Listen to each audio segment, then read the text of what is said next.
ഈശോ മിശിഹായെ സ്തുതിയായിരിക്കട്ടെ. ശാന്തിയുടെയും സമാധാനത്തിന്റെയും സന്ദേശവുമായി ഒരു ക്രിസ്മസ് കാലം കൂടി വന്നിരിക്കുകയാണ്. മനുഷ്യ നന്മയ്ക്കായി പിറവിയെടുത്ത് ദൈവപുത്രനായ യേശു ക്രിസ്തുവിന്റെ ജനനമാണ് ഈ ദിവസത്തിൽ അനുസ്മരിക്കപ്പെടുന്നത്. സഹനത്തിന്റെയും എളിമയുടെയും ജീവിതമാണ് ക്രിസ്തുദേവൻ വിശ്വാസികൾക്കും ലോകത്തിനും പകർന്നു നൽകിയത്. നമ്മുടെ സഹായം ആവശ്യമുള്ളവർക്ക് വേണ്ടി ചെറുതെങ്കിലും ഒരു സഹായം ചെയ്യാനായാൽ, നമ്മുടെ ഒരു ചെറു പുഞ്ചിരി കൊണ്ട് അവർക്ക് ആശ്വാസം പകരാനായാൽ, അതാണ് ഏറ്റവും വലിയ പുണ്യപ്രവൃത്തി.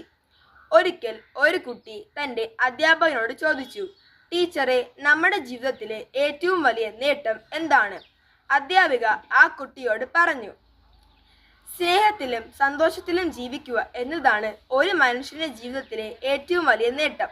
അതേ കൂട്ടുകാരെ, എത്ര വലിയ ലക്ഷ്യത്തോടെ നമ്മൾ ജീവിച്ചാലും എല്ലാ മനുഷ്യനും പരമപ്രധാനമായി ആഗ്രഹിക്കുന്നത് എന്നും സമാധാനം ഉണ്ടായിരിക്കുക എന്നതാണ്. അങ്ങനെ ഈ സമാധാനം എന്നും കാത്തു സൂക്ഷിക്കുക എന്നതിനുള്ള ഒരു വഴി ക്രിസ്മസ് നമുക്ക് പറഞ്ഞു തരുന്നു. ഉണ്ണീശോയുടെ ജനനത്തിനു ശേഷം മാലാഖ വൃന്ദങ്ങൾ പാടി, അത്യുന്നതങ്ങളിൽ ദൈവത്തിനു മഹത്വം, ഭൂമിയിൽ സന്മനസ്സുള്ളവർക്ക് സമാധാനം. സന്മനസ്സുള്ളവർക്കാണ് സമാധാനം ലഭിക്കുന്നത്. നമുക്കെന്നും നല്ല മനസ്സുള്ളവരായിരിക്കാം. അവരുടെ താഴ്മയെ കണ്ട് ചിരിക്കാതെ നമ്മെ കൊണ്ട് ചെയ്യാൻ പറ്റുന്ന നന്മകൾ ചെയ്ത് നല്ല മനസ്സുള്ളവരായിരിക്കാം. അപ്പോൾ നമുക്ക് സമാധാനം വന്നുകൊള്ളും. ഏവർക്കും എൻ്റെ ഹൃദയം നിറഞ്ഞ ക്രിസ്മസ് ആശംസകൾ.